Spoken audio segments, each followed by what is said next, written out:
Labą dieną. Esu vardu Augis ir šiandien studijoje turime svečią su kauke. Žmogus, kuris negali rodyti savo veido. Kodėl taip yra, mes išsiaiškinsim vėliau.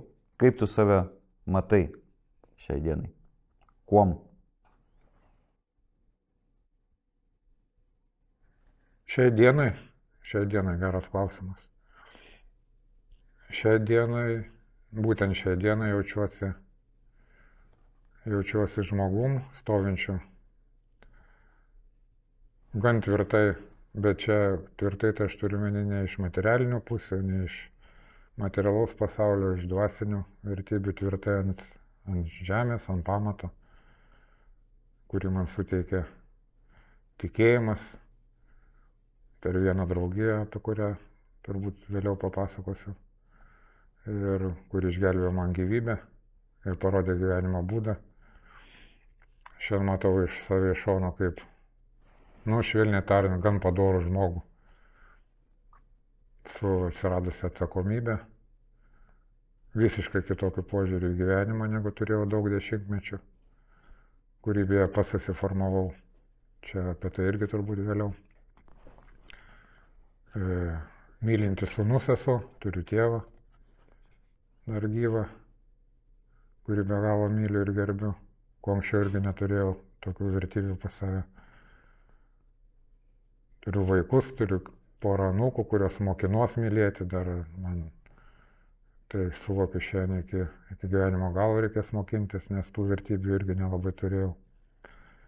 Tai toks gan normalus skaitau save šiandien savo visuomenės dalim, ne kažkokiu tai atsiskyrėliu, kad visuomenė ten, o aš atskirai vienas, ko daug dešimtmečių kaip jaučiausi. Tai va taip save matau iš šono. Ar dažnai sapnuoji? Ne.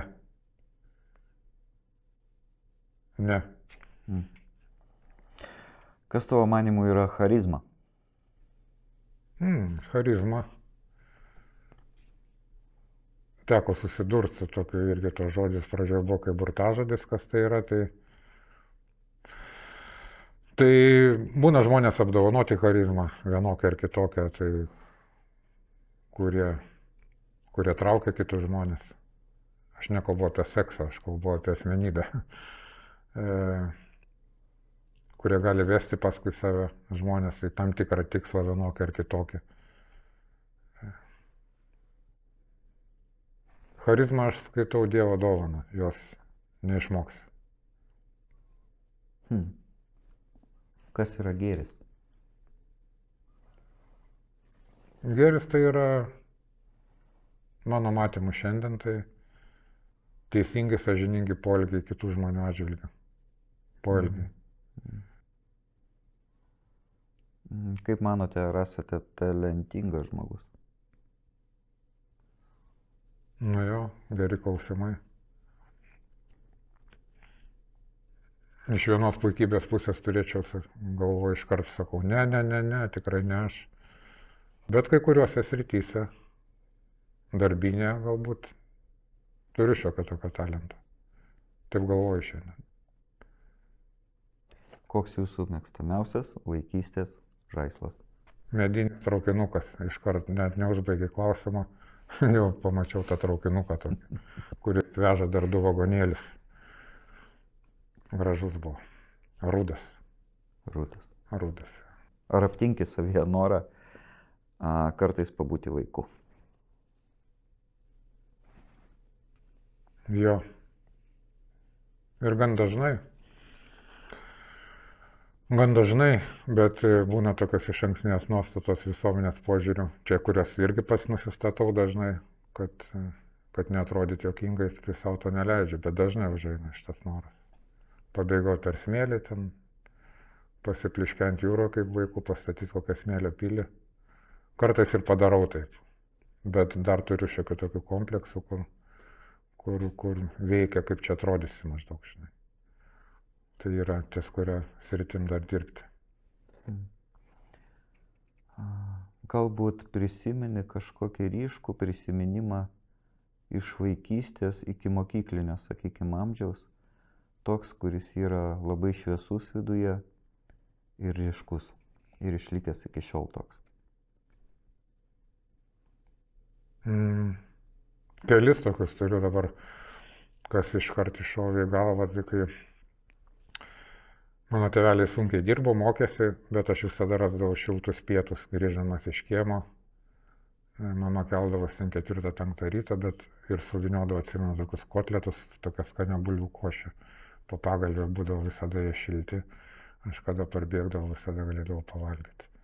Ir vat antras, kuris šoko, tai kai dedukas mane vesdavosi į bažnyčią ir per tas Velykinės šventės, tas visos vėliavos eisenos man įstrigo visam laikui.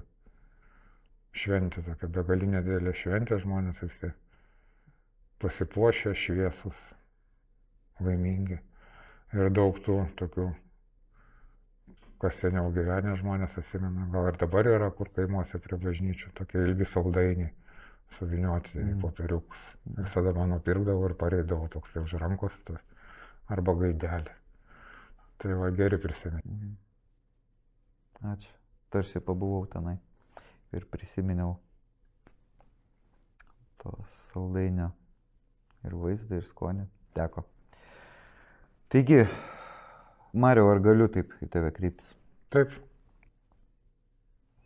Aš nežinau, kiek žiūrovams matoma yra, bet studijai ne šiaip sau stovi knyga. Man nėra žinoma, ar matosi pavadinimas tos knygos. Tačiau jeigu matosi, tai greičiausiai yra suprantama, kodėl pašnekovas yra su kauke. Ar gali pats pasakyti, kodėl šiandien su kauke? Kaukė tokia yra anonimiškumo išraiška, kas liečia, vat, jeigu knygą paminėjo vedantysis, anoniminiai alkoholikai. Tai draugėjai vyrų ir moterų, kurie dalėsi savo patirtimi, jėgomis ir viltimi padėti savo ir kitiems veikti nuo alkoholizmo.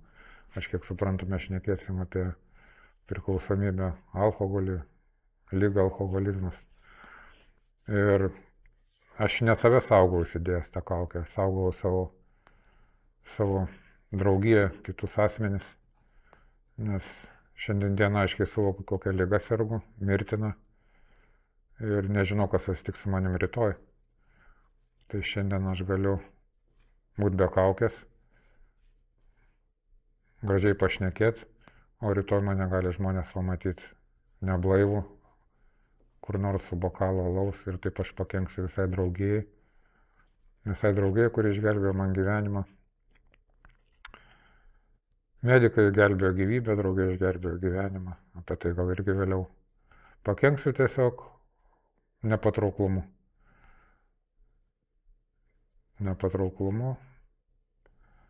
Tam reikalingas anonimiškumas. Jisai dar reikalingas apsaugoti ir mano artimuosius. Galbūt anūkai nenorės visai, kad mokytojai žiūrėdami tą laidą sakytų, va, senelis jūsų buvo koks nekoks, ne? Tai va, anonimiškumo principas yra tokia dvasinis principas, apsaugoti kitus, ne save, sergant šitą ligą.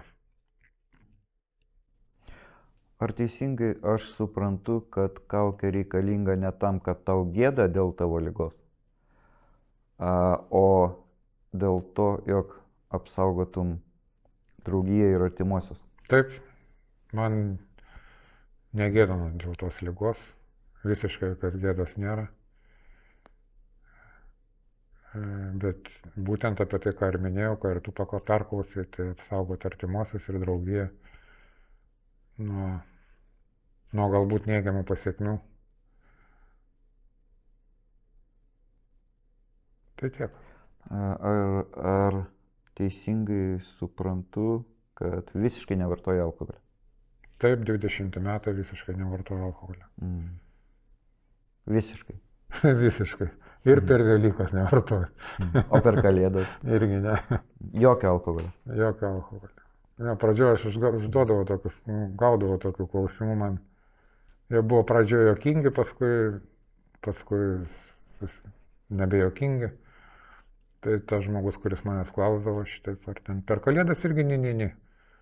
Tai sakau, lygiai taip pat turiu tokį kontrargumentą,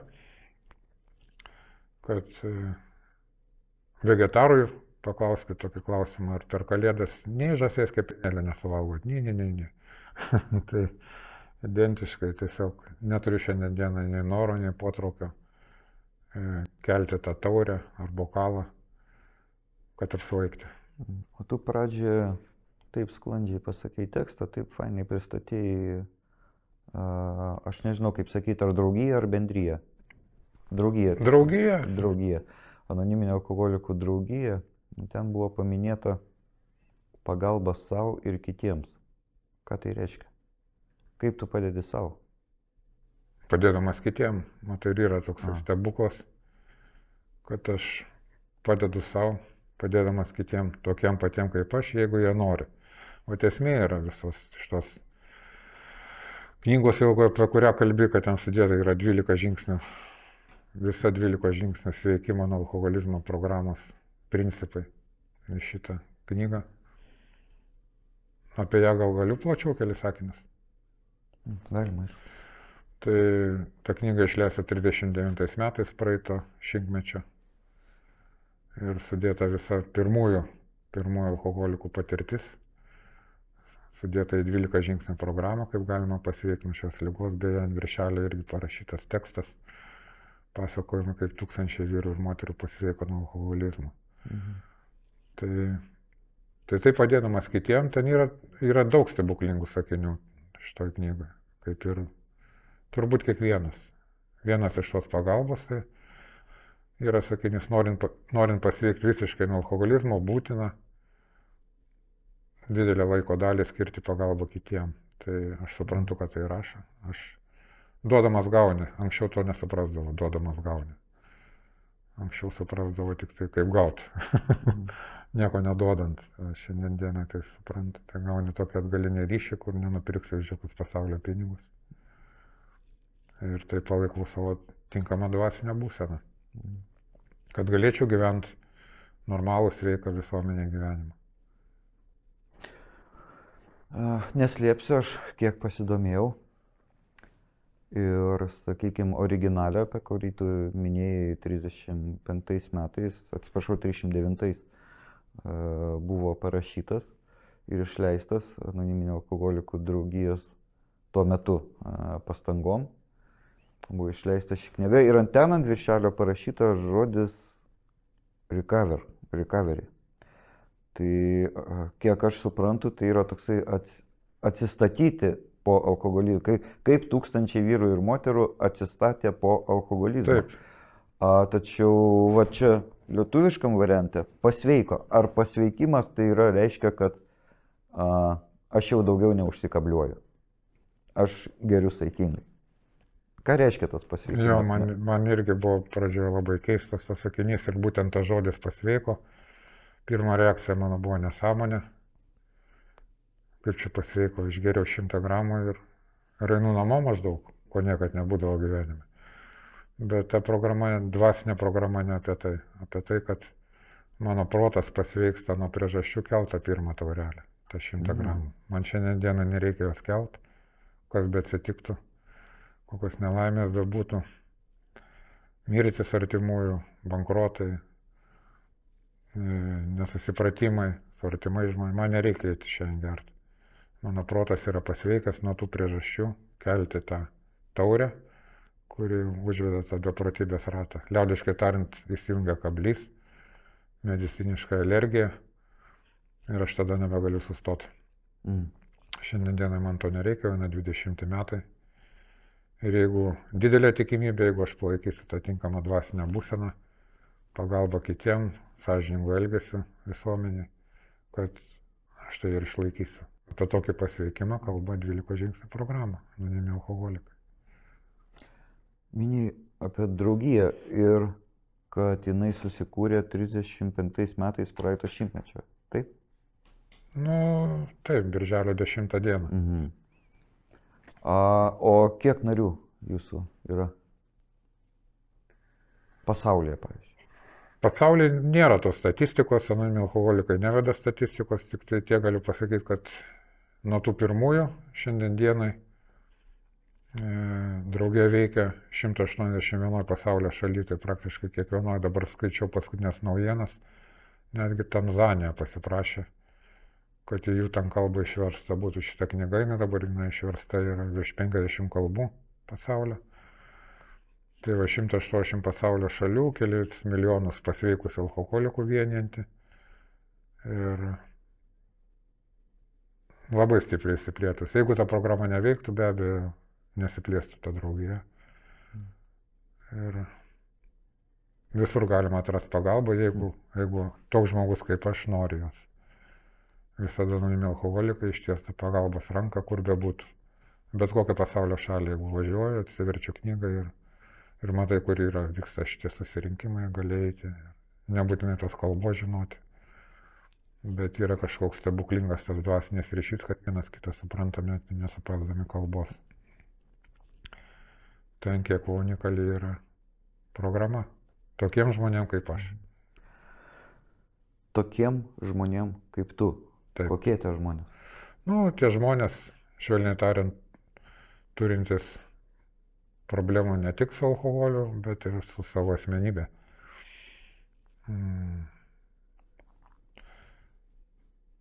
Aš jau labai daug galiu kalbėti apie šitą programą, bet... Mes pakalbėsim apie ją. Ja, šiandien galiu įvardinti konkrečiai tokiem žmonėm kaip aš, sergančiam alkoholizmu. Tai šita programa veikia, jeigu tas žmogus nori. Tai gink dieve nėra panacėja ir monopolis anoniminiai alkoholikai, bet mane išgelbėjo gyvenimą ir aš išmokau gyventi šiandien kitaip, negu gyvenau visą laiką. Galbūt yra ir kitokių būdų ir medicinių priemonių, bet aš galiu kalbėti tik tai apie save, vėlgi draugijos principais, tradicijom, kurią mes turim. Ir liudyti tai, kas man įvyko šitos draugijos ir programos pagalba. Teigi, jog sergi alkoholizmu. Kaip tu nusistatei šitą diagnozę? Ar tau nustatė specialistai, medikai, psichologai, aš nežinau. Jo, geras klausimas. Dabar irgi bloškė mane daug metų, gal kokie 30. Kai aš Kaune vaikščiau pas psichiatrę tokią, žymę psichiatrę ir vis ieškojau tokių atsakymų, kas čia su manim negerai, nes jaučiausi visada toks įsitempęs, nelaimingas. Jinai bandė kapstytis mano vaikystėje ir gan ilgai aš pas ją lankiausi, kokius metus laiko. Bet tik tai jinai uždavė klausimą, bet man atrodo, kad tu turi problemų su A, tik ką raidė pasakė, net nedavė užbaigti, sakau ne. Nors jau aiškiai tada turėjau su alkoholiu problemų, bet iškart net nedavė užbaigti, sakau ne. Jinai pirma išvelgė, kad tada dar mūsų visuomenėje buvo labai baugu apie tai šnekėti. Tai buvo berods 88 metai kažkur, gal 90, va tais laikais. Gan jaunas buvau, tikrai jaunas buvau, jau tada turėjau problemų su alkoholiu ir su savo mąstymu, apie ką kalba 12 žingsnių programa, kad man reikia keisti mąstymą ir požiūrį į pasaulį. Visada norėjau, kad pasaulis keistusi mano atžvilgiu, bet ne aš pasaulio atžvilgiu. Va tai ir buvo didžioji mano problema. Ir paskui ant galo jinai pasakė, dar po, nežinau, kelių mėnesių, sako, tau nieko mes negalim padėti. Ai, ne, buvo vėliau buvo. Kai vėl aš pas ją pradėjau lankyti, sako, mes tau nieko negalim padėti. Galbūt anoniminiai alkoholikai tokie tau padės. Kaip tik buvo pati pradžia Lietuvoje, čia gal buvo 30 metų atgal, pradžia prieš 35, bet jau buvo susiformavusios grupelės pirmas draugijos Lietuvoje. Tai jinai pirmą išdrįso tai pasakyti, aišku, aš užpykau, trinkiau durim, išbėgau, kur išbėgau? Išbėgau gert, iš pykčio, kad mane pavadino alkoholiku. Savo įvardinau tai žymiai vėliau. Kaip tai atsitiko?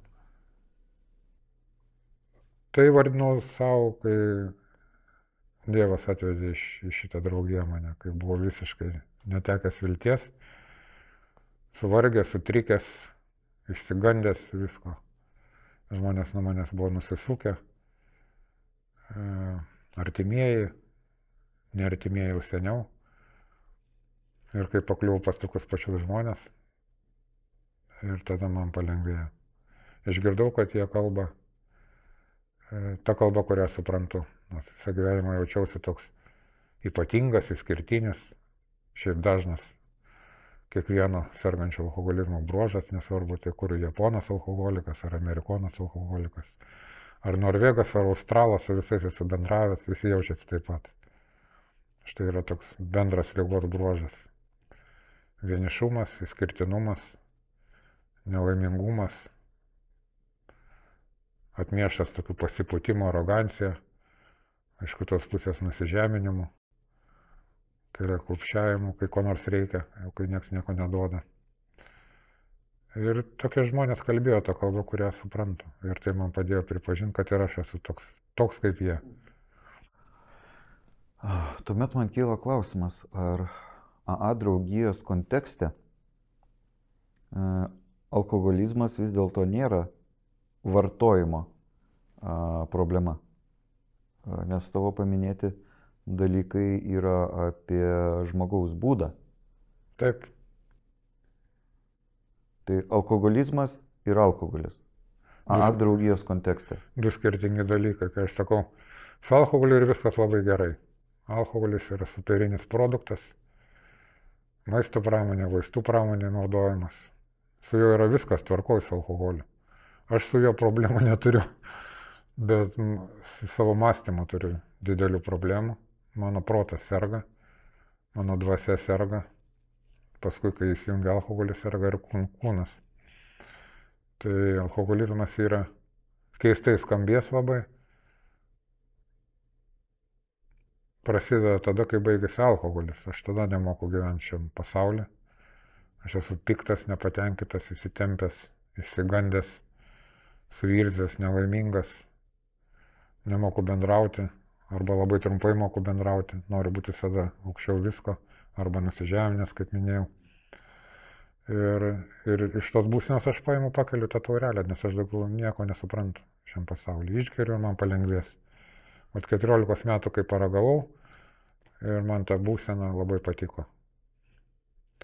Ir kiek kalbėjau su viso pasaulio sergančiam alkoholizmu, visiems tas pats. Mane išlaisvino nuo mano baimių, įtampos ir taip aš kelis dešimtmečius tą judesį naudojau. Piktas, nepatenkintas, išgeriu palengvėję. Išgeriu palengvėję, nežiūrint į visas pasiekmes, kurios buvo. Aš kartoju tą veiksmą 1000 kartų.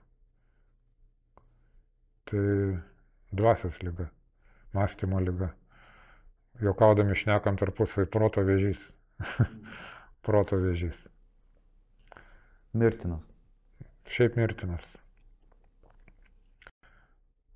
Daktaras Jungas knygoje šitoj yra įvardinęs labai gerai. Vienur ir kitur įvyksta stebuklų.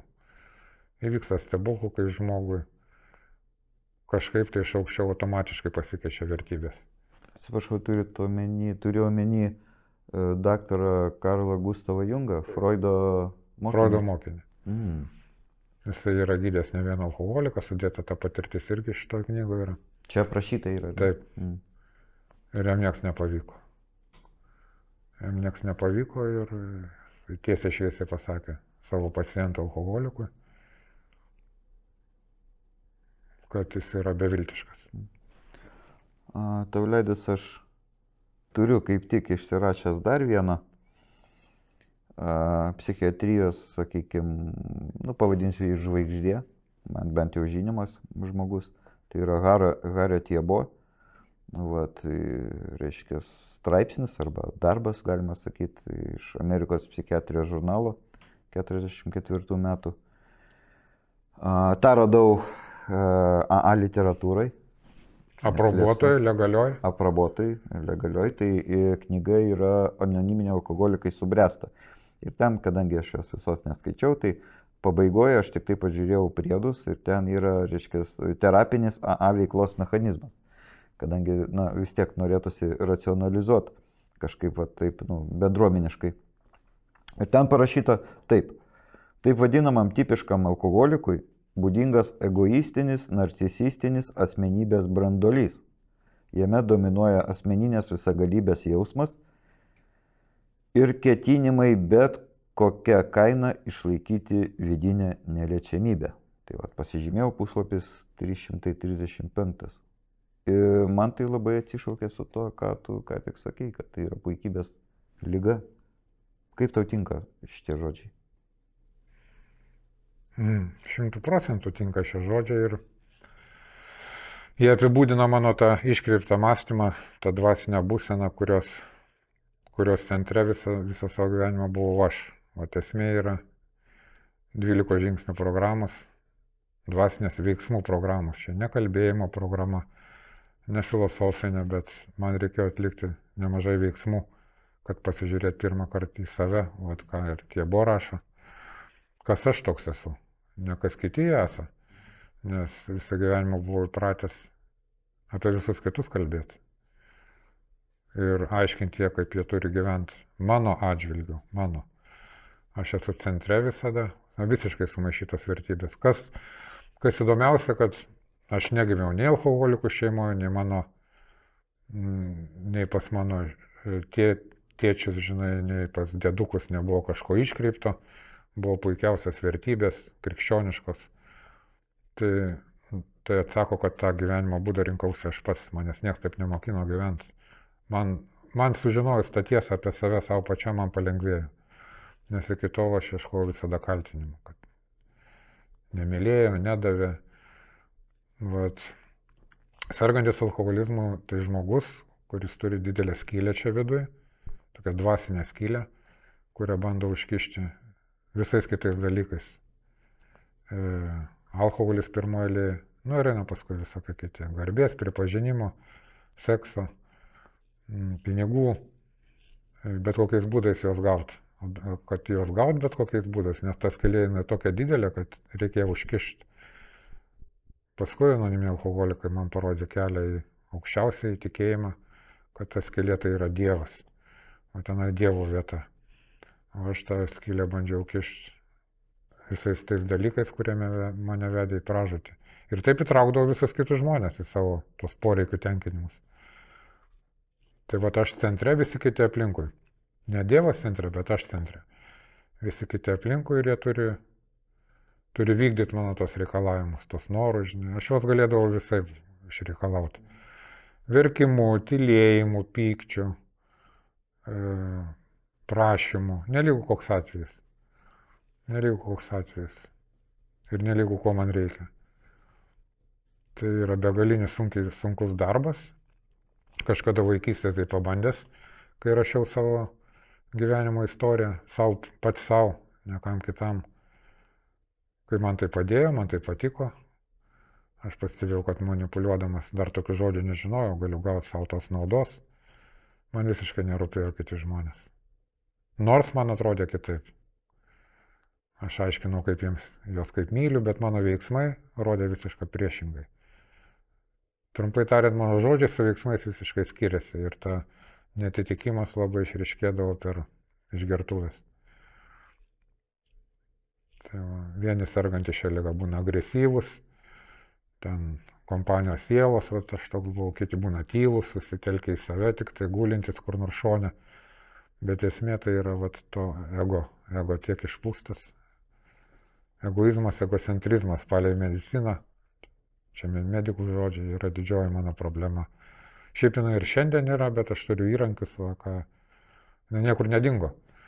Bet aš turiu įrankius, tai 12 žingsnių programą, kaip man tvarkytis tais dalykais, kad galėčiau būti naudingas žmonėm, ne jie man, o atvirkščiai, kad aš galėčiau būti naudingas jiems.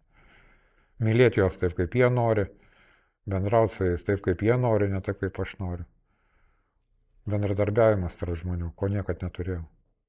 Anksčiau buvo paprastai, noriu gauti, viskas, taškas. Bet kokią kainą, bet ko. Netgi tą patį gaidelį, kur minėjau iš dėduko, ar tą lasdelę, man nupirkdavo vieną, aš būdavau nepatenkintas. Aš norėjau daugiau, man visada trūko. Man prisiminiau dabar tokį atvejį, kai, vat, jeigu apie egoizmą eina kalba, kur mano ta didžioji problema, savanaudiškumas. Buvo tokie metaliniai rubliai su Lenino galva, senesnių žmonių atsimenu, tokie sunkus pinigai, faini tokie, oi, labai mane patiko. Ir dėdukas tada į tokį metalinį bliudelį įmesdavo tą rublį ir jisai taip kaukšti, toks didingas garsas, kai neždavo surinkti aukas po mišių. Tas rublis labai didingai, taip, net atšokdamas nuo to metalinio, dabar net tą garsą ir vaizdą matau. O man paskui išeinat, nupirkdavo vieną gaidelę, aš pykdavau. Aš buvau laimingas, aišku, bet aš pykdavau su tokia nuostata, kad kodėl vieną. Arba duodavo 10 kapeikų į spurginę 3 spurgas nusipirkti ant Kaune šančiuose. Ir tada jau pradėjau galvoti, kodėl kažkokiam dievui rublis, o man 10 kapeikų toks kažkaip man nepatiko ta situacija. O tada jau formavosi mano tie charakterio bruožai ir aš būdavau geresnis tenai, kad gauti ant 2 gaidelius, žinai. Tuo momentu gaudavau, pavykdavau, paskui vėl nelabai klausydavau. O toks dvigubas gyvenimas. Asmenybė susiskaldė į 2 dalis, bet paminėsiu, kad nieks manęs taip nemokino. Nei seneliai, nei tėvai, nei auklėtojai, nei mokytojai, paskui nieks nemokino taip gyventi. Daryti viską, kad gautų, ko nori. Ir lipti per kitų žmonių galvas. Tai jau ego. Išpūstas ego, man nieks jau neįpūtė, ne per šiaudelį. Pasisipučiau kaip balionas ir... O tai kaip tai įvyko, kad savaime paėmė, gyvena vaikas ir pum, ir išsipučia tas ego. Vis tiek turi būti kažkokie tai reiškiniai arba įvykiai, kurie vis dėlto taip, pasuko link to.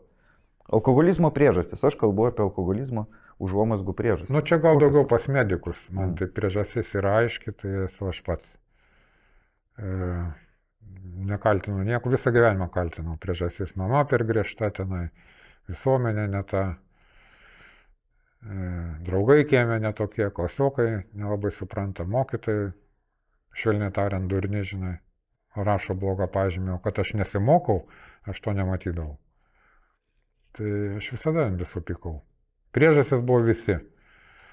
Šiandien dieną aiškiai suvokiu, kad priežastis yra mano požiūris į tai, o ne kiti žmonės ar situacijos. Mano požiūris iškreiptas, kurį aš pats pasirinkau. Manęs taip nieks nemokino. Nei vienas žmogus mano rate nemokino. Netgi ir tie draugai ateity, su kuriais turėjau, švelniai tariant, tokią nesąžininką praeitį, ten buvo etapas mano. Tai jie manęs irgi taip nemokino. Man tai patiko. Man patiko gauti daug, neįdėjus didelių pastangų. Nesvarbu ko, man patiko. Man ta būsena patiko, kuri paskui peraugo į didybės maniją. Didybės manija, pasipūtimas, čia kaip kas supras. Būsena man patiko. Rezultatai patiko. Patiko. Tai aš matau šiandien tokias savo tas priežastis ir kaltų niekad nebuvo. Ar teisingai aš supratau? Ar galima būtų taip teikti, jog pradėjai vartoti dėl to, kad tau labai skaudėjo nuo gyvenimo? Taip, man skaudėjo nuo išgalvoto mano gyvenimo. Vat kur yra esmė. Aš vis pabrėžiu, kad visa problema yra mano prote, mano mąstyme, mano požiūrį į pasaulį. Tėveliai mane mylėjo. Kaip gali skaudėti? Mylėjo. Kiek jie ten sugebėjo, kiek jie ten ir mokėsi, ir dirbo, ir valgyti, ir žaislai, va tie, kur minėjau, ir drabužiai, man nieko netrūko. Seneliai taip pat mylėjo. Kad su broliu pasimuždavomės vyresnis, tai čia toks ir skausmas, žinai.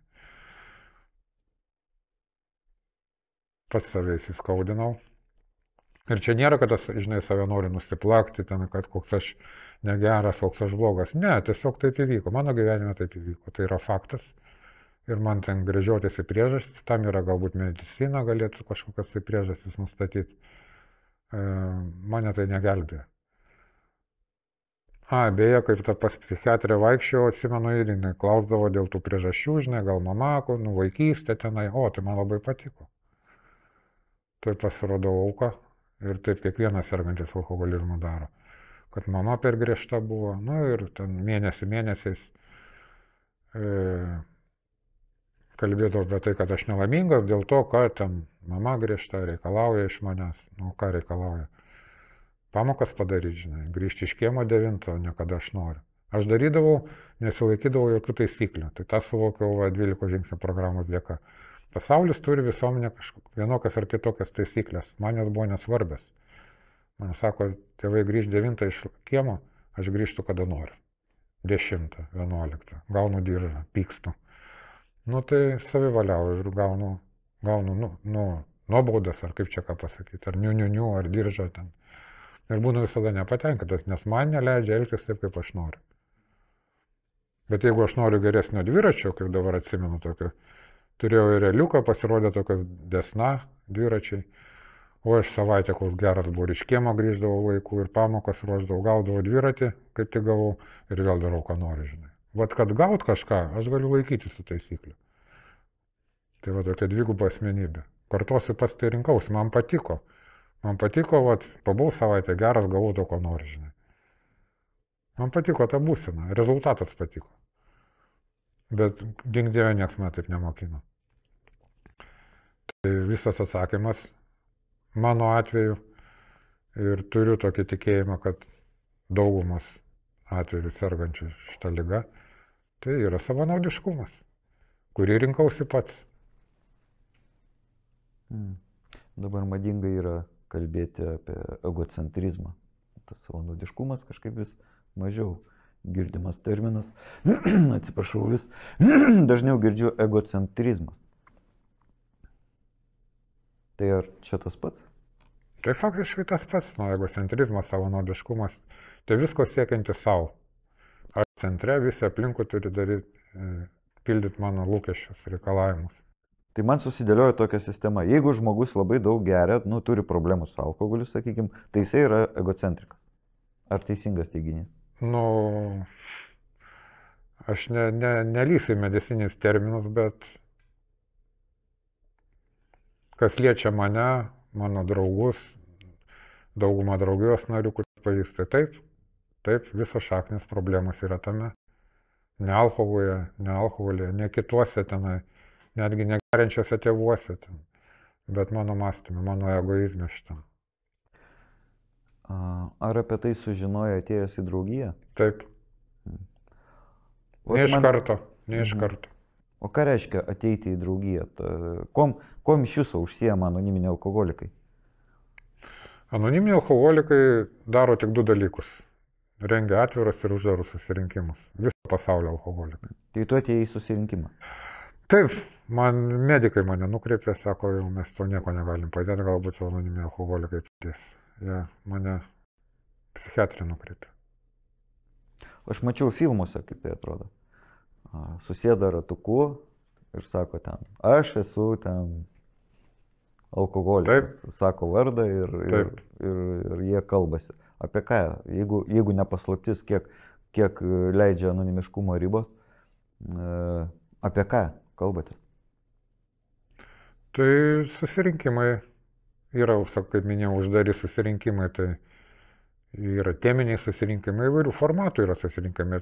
Faktiškai vyksta apie 2 valandas ir visam pasaulio formatas daugmaž panašus, su keliu 10-15 minučių pertrauka.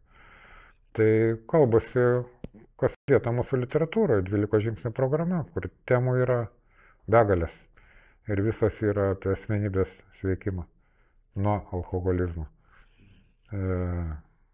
Gali būti tema pyktis. Ir tada žmonės dalinasi savo patirtimi, kaip jie supranta tą 2 žingsnį. 4 žingsnis nuodugniai ir bemaimiai mes atlikome sąžinės sąskaitą. Tai apie savo sąžinės sąskaitą aš atlieku inventorizaciją viso gyvenimo.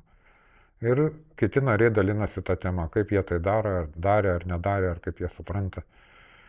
Daugiausiai yra kalbama apie patirtį, tai veiksmų patirtį. Šitoj knygoje sudėta, ten nežinau, turbūt apie 100 pažadų. Va darysi taip, tau bus taip. Konkrečių. Nedarysi to, bus taip. Daug yra ir perspėjimų, ir pažadų. Tai va susirinkimai taip ir vyksta tokiam temam. Pradžioje būna dažnai pasiklausima, kam šiandien labai gerai ir kam labai blogai.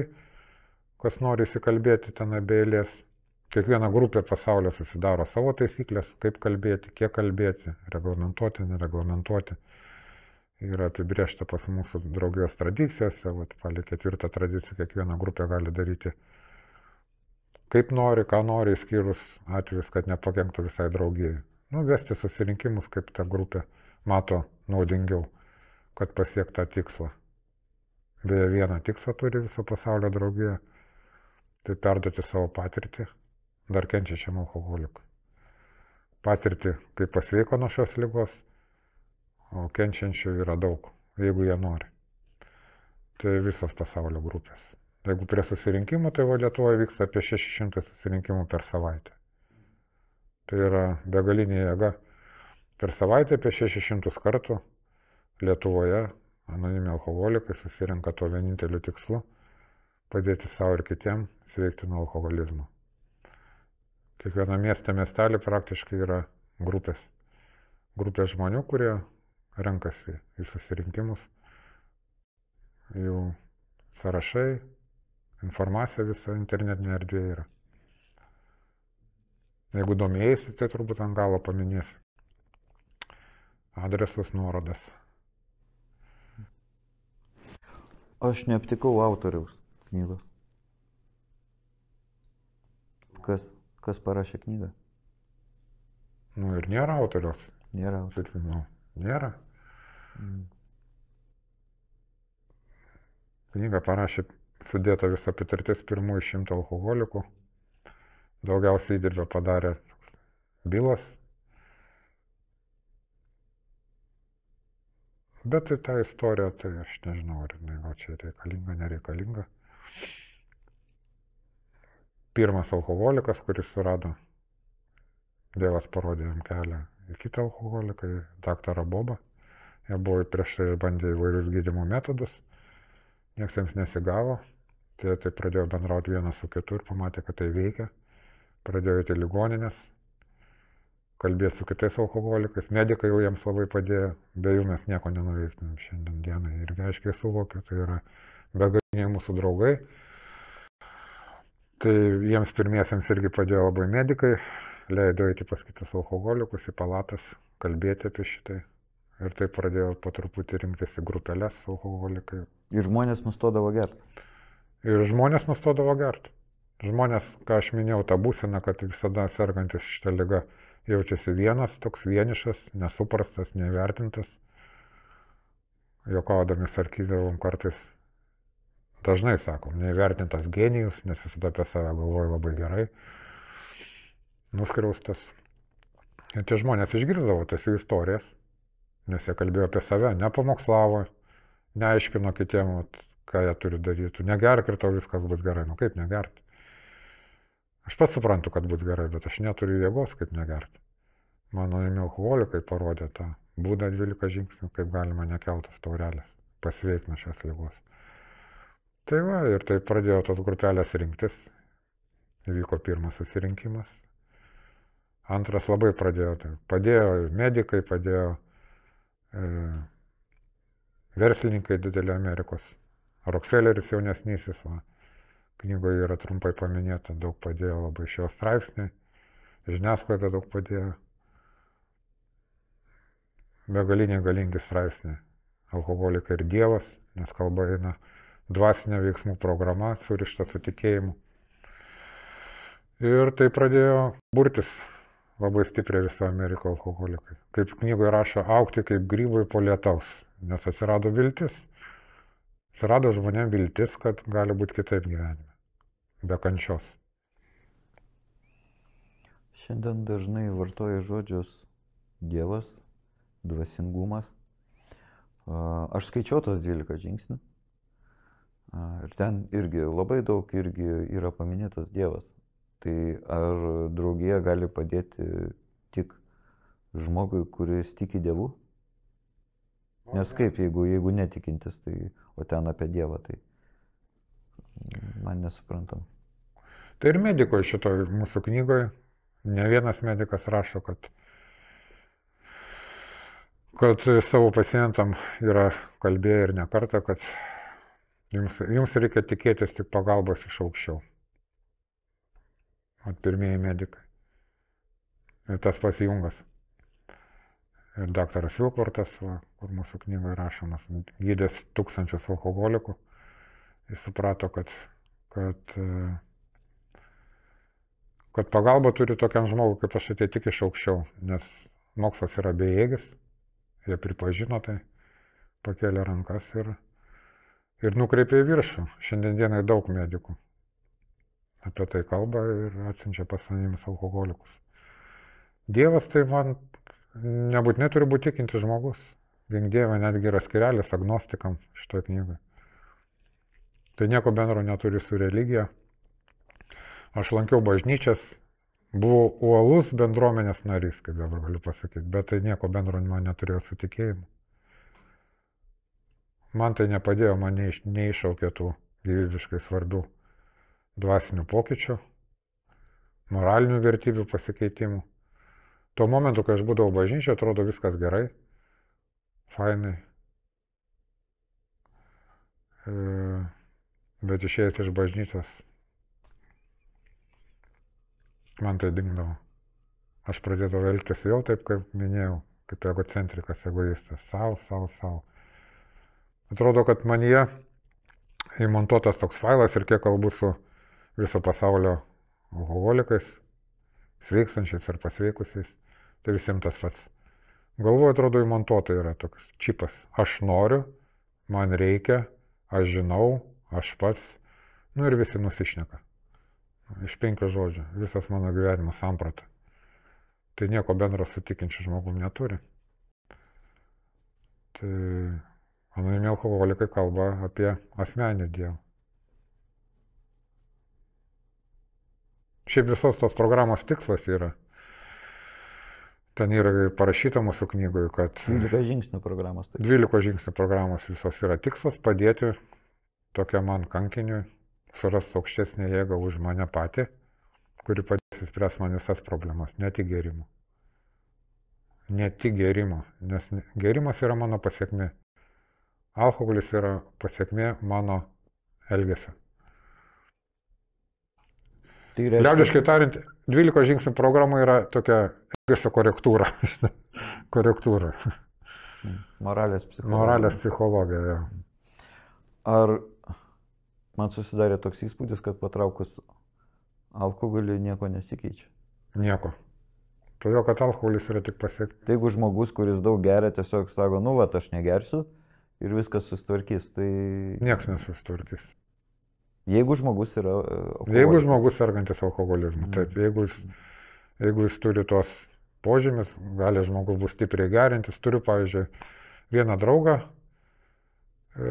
artimą labai, vieną iš artimiausių, kas belikė pas mane. Jis kiekvieną dieną išgeria ten fleškelę. Ir taip 40 metų. Bet jis nieko bendro neturi su alkoholizmu.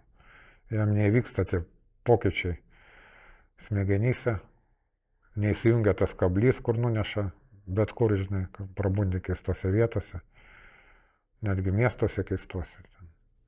Jam neįvyksta taip, kad kai aš sakau, mat išgersiu tą taurę, fleškelę ir eisiu namo. Jam taip nevyks, jis eina namo, o aš einu toliau gerti. Man to neužtenka. Man yra įvykę jau specifiniai mąstymo pokyčiai, kur man nieks negali padėti, nieks. O Dievo samprata yra tokia paprasta, man tai prasidėjo paprastai.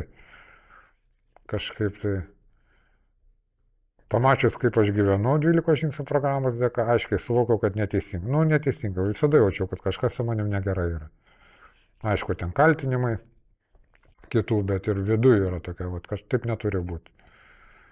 Ir tada atėjo tokia sveikesnė mintis, kad jeigu aš darysiu atvirkščiai, negu dariau iki šiol, tai rezultatas bus kitoks. Nu, logiška. Tada aš atsimenu, jungiau logiką. O 12 žingsnių programa siūlo daryti atvirkščiai, negu dariau iki šiol, nes ką aš dariau iki šiol, tai mane atvedė į baisias vietas, į tas, kur, sakau, išgeri, nuneša, 100 kartų veiksmą tą patį darau, tikiuosi kito rezultato, tai visiška beprotybė. Galima pasigūglinti, kas yra beprotybė. Tai žmogus, kuris daro tą patį veiksmą ir tikisi kito rezultato, yra beprotis. Nu, tai čia apie mane. Aš keliu tą taurelę ir sakau, kad šį kartą bus kitaip, nors 100 kartų prieš tai buvo taip pat ir blogiau. Ir žmona su manimi niekur neįdavo, sako, tai vėl bus tas pats, sakau, nu ne, šį kartą bus kitaip. Ir šventai to tikiu, ir vėl būna tas pats. Tai visiška beprotybė. Darau tą patį, o noriu, kad būtų kitaip. O nekelt taurelės aš tos negaliu, nes mano mąstymas yra nesveikas. Jisai apsireiškia to, kad aš noriu visko savo ir esu piktas, nepatenkintas, įsitempęs, suirzęs ir nelaimingas. Aš aišku, jums galiu parodyti, kad aš labai linksmas kompanijos siela, bet tai čia labai didelė aktorystė, apie ką rašo irgi programai mūsų, kurie atima daug jėgų ir aš vėl prisigeriu. Tai va. Alkoholikas labiau ne bet kuris kitas žmogus gyvena tą dvigubą gyvenimą. Pasaulio aš noriu parodyti tokio, kur jūs norit mane matyti. Žavų, nuostabų, kol dar galiu, žinai, kol dar savo batus turiu, jau kaip paskolintus, bet ir tai norisi dar, žinai. O viduje toks nesu. Viduje esu nelaimingas, įsitempęs, piktas. Tai va, ta aktoristė atima daug jėgų. Ir manęs, pabrėšiu, nieks taip nemokina gyventi, nu nieks. Čia nuo to dviračio istorijos, ta aktoristė ir mano tęsiasi per visą gyvenimą. Kai man ko reikia, aš toks būnu. O viduje toks nesu. Ir tai mane skatina gerti. Nes aš užsifiksavau. O negerti negali? O negerti negaliu, nes gyventi nemoku kitaip. Nu, neišeina negerti. Prarandi galimybę finalę gerti ar negerti. O žinai, kad gersi bus blogai, negeriant negali. Tai yra visiška beprotybė. Visiška. Taip mūsų bendraminčių ir nebendraminčių milijonai miršta kiekvienais metais nuo šios baisios ligos. Neradę tos išeities, kančioje. Nei vieno alkoholiko nežinau, negirdėjau, tai palaidoto ten su Kalašnikovo automato salvėm, vėliavom, garbės, žinai, nuėmimo skrybėlėm. Keistos mirtis sergančių šią ligą. Ten nuspringsta savo vėmaluose, mašiną nudaužė, girtą einant, ne per perėjimą beje. Iškrentant iš kokio 5 aukšto, širdis sustoja, kraujas į smegenis įsilieja. Tai čia apie mus. Kepenys sprogsta. Tai va tokios mirtis yra sergančių šią ligą. Ir vienišume, ir skausme. Tai anonimi alkoholikai 12 žingsnių programų dėka siūlo Dievą atsisukti save ir patikėti savo tą varganą gyvenimą Dievo valią ir globą. Dievas manęs niekad nemokins, eik, vok, meluok, paleistavauk ir ta viskas bus gerai. Kaip minėjai, moralės psichologija atvirkštiniai veiksmai, negu aš elgiausi. Kai elgiausi, atvedė mane į bankrotą. Įgalina mane, tiesiog įgalina elgtis kitaip. Kitaip aš mirsiu. Perspėjimas konkretus. Tai dabar, sakykime, yra žmogus, kuris žiūri šį mūsų pokalbį ir jisai susitapatino, jisai turi, nu taip įsivardinto, ar ne, kad turi problemų su alkoholiu ir jisai norėtų pabandyti tą minėtą 12 žingsnių programą. Ką jisai turėtų daryti? Labai lengva pasakyti, jis turėtų ateiti susirinkimą anoniminių alkoholikų, kur, sakau, yra bet kokia miestelė informacija, turbūt vedantysis paskui paskelbs, bet tai yra labai sunku. Yra labai sunku tą nuleisti galvą ir ateiti į susirinkimą. Bet kam pavyksta, tai dažniausiai alkoholikai miršta eidami į susirinkimą. Kalbėsiu faktais. Neišgalvojimais, nes yra tikrai sunki liga. Mano dvasia sunkiai serga ir peržengtas slenkstį. Tai reikia begalinės Dievo malonės ir drąsos. Ir tada atėjus pas tokius žmonės kaip aš atsiranda tas bendrumo jausmas, besąlygiškai. Galbūt kažkas nepatinka pradžioj, kokią nors žvakę degantį ar kas. Bet visi tokie patys susirinka. Man irgi toks buvo tikėjimas. Jie tai rado išeitį, jiems kažkas įvyko. Tai kodėl man čia nepasilikus? Tuo labiau, kad jau mano gyvenimas buvo visiškas bankrotas. Ir nebeturėjau kur eiti. Sergantis alkoholizmu turi tokią unikalią savybę, turbūt vienintelė šią ligą pasaulyje, kad jam yra visiškai šakės. Man irgi tai buvo. Visiškai š krūvoje visų, nėra kur daugiau žemiau, bet dar iškeli galvą iš tos š krūvos ir visus žiūri iš aukšto. O ta didybės manijos liga yra labai sunki forma. Ir dar vis tiek žiūri visus iš aukšto. Dar gali pamokinti, kaip jie turi gyventi, kaip jie turi elgtis, o pats gyventi nemoki. Tai vat paradoksas toks. Jeigu ant to viršelio būtų parašyta pasakojimą 1000 vyrų ir moterų pasveiko nuo vėžio, tai čia turbūt eilė būtų iki pusiaujo, žinai, žmonių. Alkoholikai linkę su nesveiku mąstymu mąstyti, galvot ir bijot. Man atėjo mintis, kad jeigu minėjau, jog pirmas susirinkimas buvo 35 metais ir šiandien yra anoniminio alkoholikų draugija paplitus į 181 šalį, ar ne, kaip minėjai, tai vis dėlto, kuom remiasi tas plitimas, tai vis dėlto, manyčiau, darau prielaidą, kad tai veikia.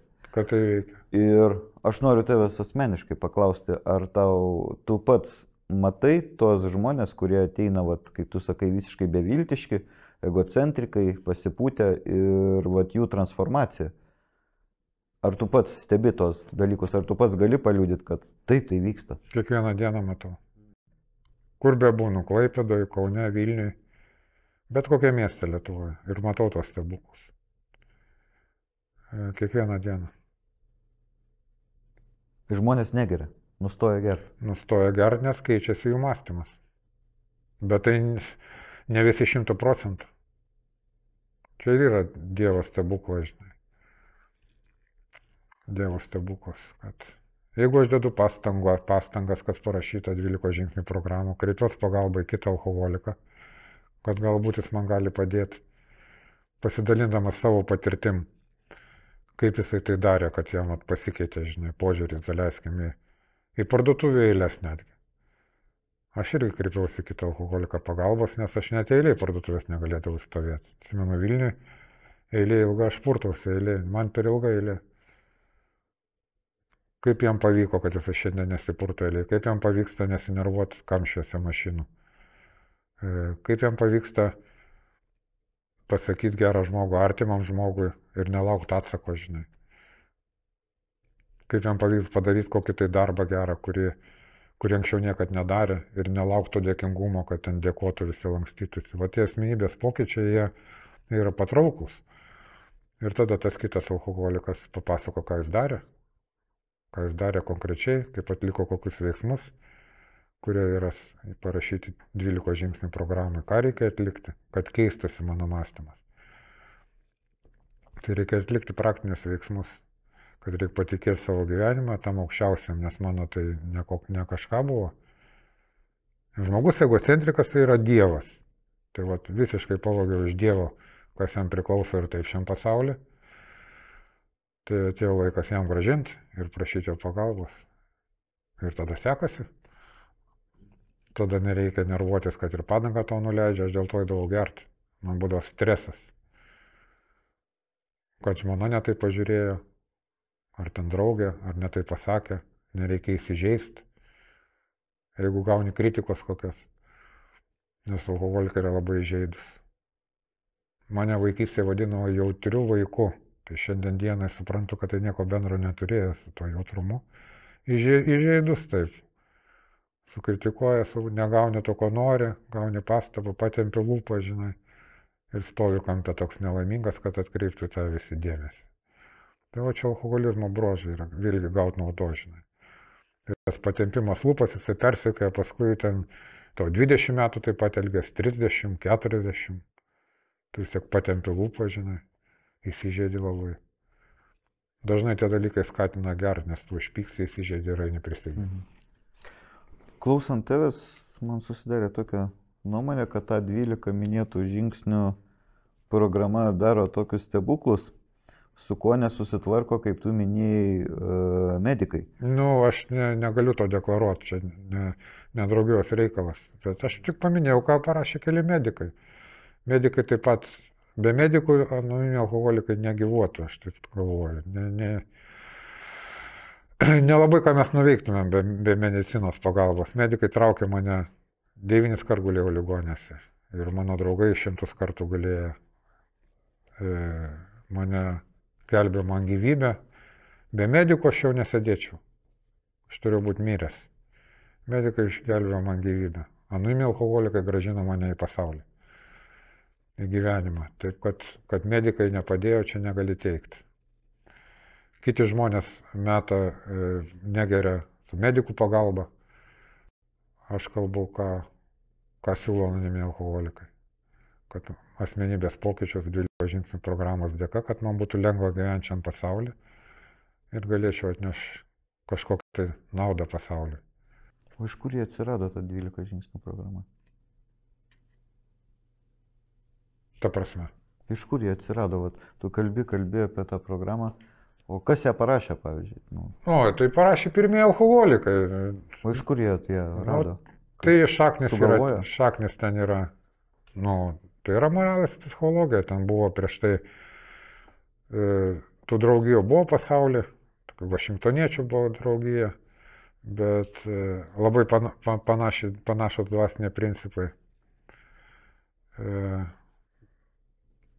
Nu, istorijos aš nepasakosiu, kai pas bylą atėjo tenai kitas atlikęs kai kurios veiksmus papasako. Bet esmė šito sudėta yra pirmųjų 100 alkoholikų, kurie faktiškai bylą parašytų žingsnius, su jų pagalba pradėjo taikyti savo gyvenime.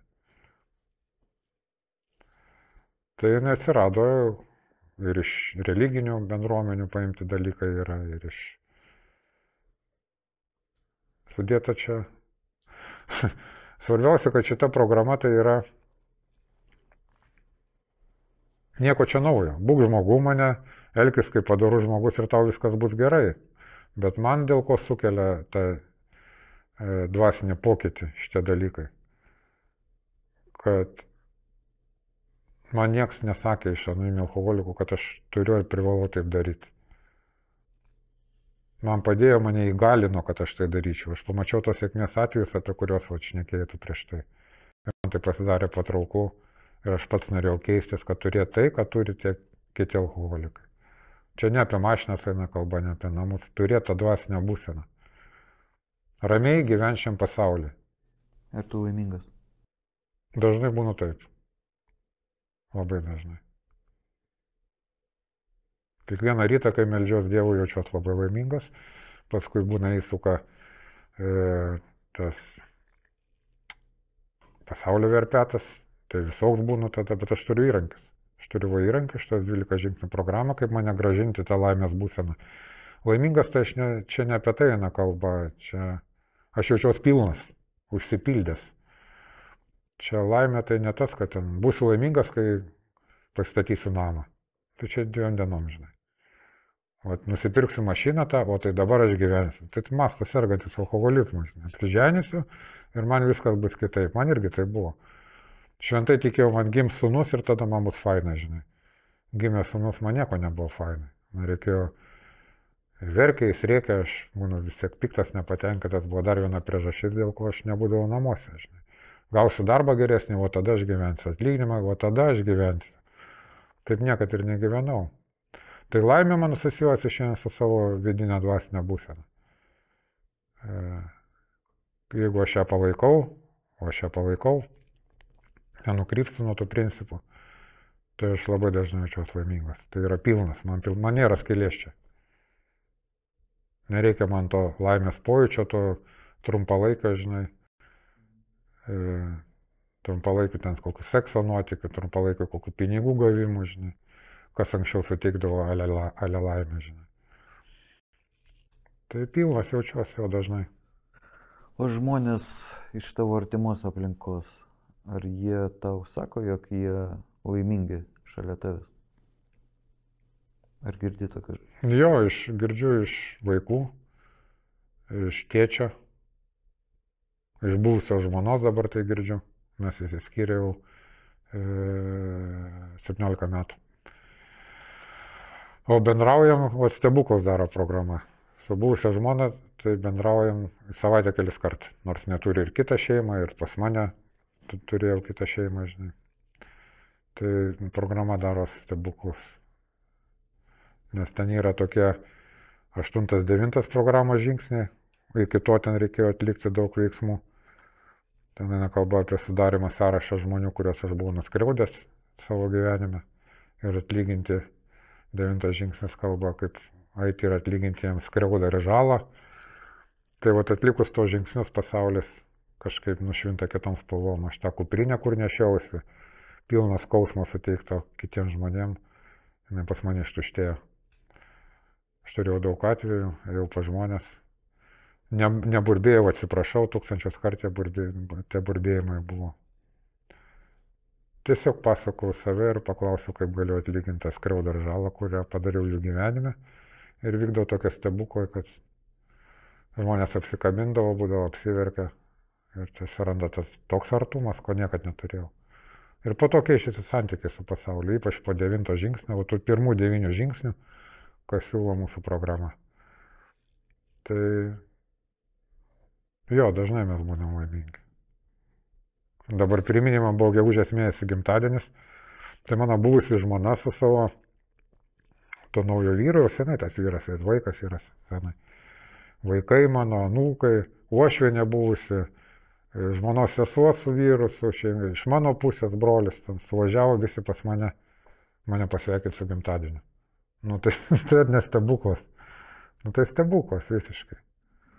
Ir labai fain, buvo geras laikas. Tiek pribendravom. Nu. Vaikams šovė mano į galvą, visi organizavo, visi atvažiavo, visi pabuvom. Tai va tokie stebuklai vyko tik tai. Ir jų daug yra, čia gali kalbėti iki ryto. Tų stebuklų yra daug. Ir tada būna laimė, apie kurią tu klausai. Kaip jiems šašlyką, tada atsimenu, atsisakau į terasą, žiūriu tokią masę žmonių, žinai, visi laimingi ir man taip geras. Jeigu kažkas susitapatino arba ieško išeities, kad galima kreiptis į anoniminę alkoholikų draugiją, tai yra ateiti į susirinkimą, kaip Marius minėjo, jie vyksta visoje Lietuvoje, kiekvienam miestelį arba daugumoje miestelių, miestų. Apie jų adresus pasidomėjau, tai galima aptikti anoniminių alkoholikų Lietuvoje svetainėje, taip ir yra AA Lietuvoje suvesti į populiarią paieškų sistemą. Vat, ir ten išmest, ten galima rasti kur susirinkimo ir kiek aš suprantu, kad jie priims. Vat, ir ten galima rasti atsakymų. Tai, Mielai laukiam ir nei vienas nieks nepasakys, kas ateina, kad tu esi alkoholikas. O čia ir yra tas stebuklas, kad man nieks nesakė, o alkoholikas atėjo. Čia po kurio laiko pats tai suvokiau ir pats ištariau tą žodį, kuris mane vėlgi nuo to palengvėjo. Bent sužinojau, identifikavau savo problemą. Visi žmonės senai jau matė, kad aš toks esu, bet aš sužinojau paskutinis. Irgi paradoksas. Tai kas tas taip vadinamas alkoholikas? Ar tas žmogus, kuris jau visiškai nusigėrė, gyvena prie konteinerių, nakvoja parke ant suoliuko? Ar taip? Nu ne, aš irgi turėjau tokią nuostatą, jau šat gyniausi, reiškiasi, nuo visų, kurie man jau pirštais badė, kad aš dar nedarau į kelnes, neguliu prie konteinerio, vat jie tai alkoholikai. Tai ne, šita liga yra negailestinga, kerta visus. Nes tai aš pabrėžiau ne kartą, tai yra mąstymo liga, dvasios liga, jie serga ir mokslo daktarai, profesoriai, docentai, kunigai, kardinolai, valstybių prezidentai, ta prasme, medikai, psichiatrai, darbininkai, bomžai, kaip liaudiškai tariant. Ta liga kerta visus vienodai. Nes jeigu tu mąstai kaip alkoholikas, mąstymo principas, aš truputį paminėjau, aš noriu, man reikia, aš žinau, aš pats ir man nieks nepaaiškins, tai čia nesirenka. Nei rasės, nei tautybės, nei religijos. O lytis? Lytis jau nieko. Dabar draugijoje turbūt yra 50-50. Pradžioje buvo apie 20% moterų, paskui jau 30% moterų, 40% jaunimo. Jaunimo ten nuo 18 metų irgi, tai pusės ant pusės.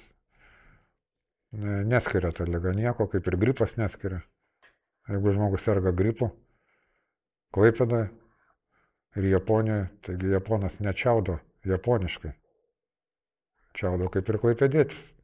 Tai lygiai tas pats alkoholizmo, neskiria nieko. Mąstymas.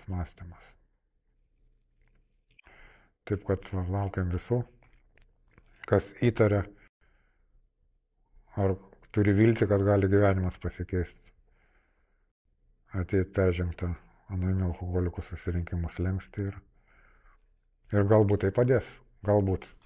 Ar meilė bus visavertė, jeigu meilėje nebus skausmo? Nu, čia į filosofiją, aišku, nelabai. Neturiu atsakymo. Meilė toks. Meilė šiandien suvokiu davimą. O be skausmo, man nepavyko. Man visi pokyčiai vyko per skausmą. Mylėt mokinos po šiai dienai. Ir aišku, suvokimas yra, kad iki gyvenimo galo. Mylėt mokinos tiek vaikus, tiek anūkus, tiek tėtį, tiek mamą mirusią. Beje, man anoniminių alkoholikų šitą 12 žingsnių programa santykis su mama per Dievą taip gražino, kad negalėjau nepatikėti, kad taip gali būti. Tai vyko stebuklai. Mylėt mokinos ir moterį. Mokinos. Man visada reikia skausmo, nes mane dažnai valdo instinktai, norai. Tai man be skausmo tiesiog neišeina, tik tai yra lengviau su Dievo pagalba. Ir kai gaunasi, o dažnai gaunasi, tai yra pasaka. O kad gaunasi, kitų žmonių akis tai pasako. Tada būna pasaka. Tada net kalbėti nereikia. Kai akis pamatai tų vaikų, anūkų, tėčio, tos moters, tai tada būna fainai. Ir tai akis tai ne kažko, kad tau reikia tiem žmonėm kažko iš manęs, bet, skaidrios tokios akis, kitokios tada būna. Tada supranti vidum, kad kažką darai teisingai. Būna ir atvirkščiai. Tam yra remonto įrankį, dažnai sakau, 12 žingsnių programa, remontuoti save. Ar reikia mylėti žmogų, kuris vertas meilės? Ar reikia mylėti visus? Jo, aš galbūt atsakysiu, iškart iššoko frazė iš mūsų literatūros, kur yra vietoj prie tikėjimo, prie Dievo, kad mes visi esam kūrėjo vaikai, visi 8 milijardai. Daugiau nieko nepasakysiu. Reikia, nereikia.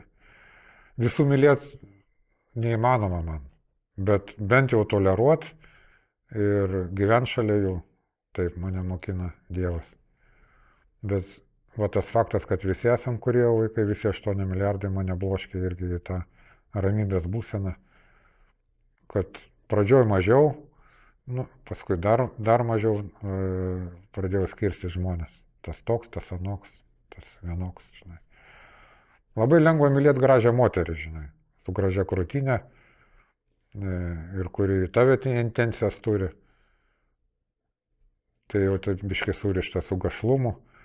Bet čia, jeigu klausimas apie tą meilę kaip žmogaus, tai, man reiks stengtis mylėti visus. Tiesiog asmenybės, bent jau toleruoti. Tai mano dvasinė būsena yra didžiausias vaistas. Visus žmonės. Netgi ir priešus knygą parašyta. Jo, tai yra iki gyvenimo galo. Visa šita programa yra man iki gyvenimo galo.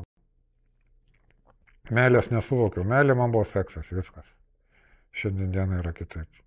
Šios dienos tavo gyvenimo aktualijos, kokios jos yra? Kas tau yra tavo dėmesio centre šiai dienai? Mano dėmesio centre šiai dienai yra Santykis su žmonėm. Su visais žmonėm. Mokinuos aš to ir kaip minėjau, mokinsiuosi iki gyvenimo galo. Man be galo yra gera, kai jisai pavyksta. Su Dievo pagalba. Kai žmonėms šalia manęs gerai, kai man šalia jų gerai, kai nereikia bėgti jiems nuo manęs, man nuo jų.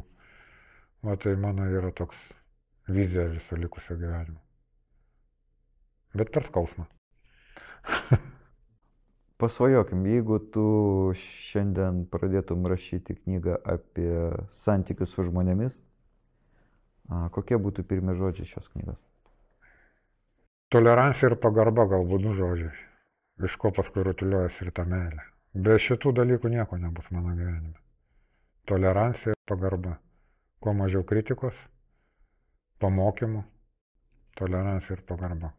Buvimas su bet kuriuo žmogum lygioj terpiai. Nei tenai, nei apačioj. Ar galėtum išplėsti savoką tolerancija priešui?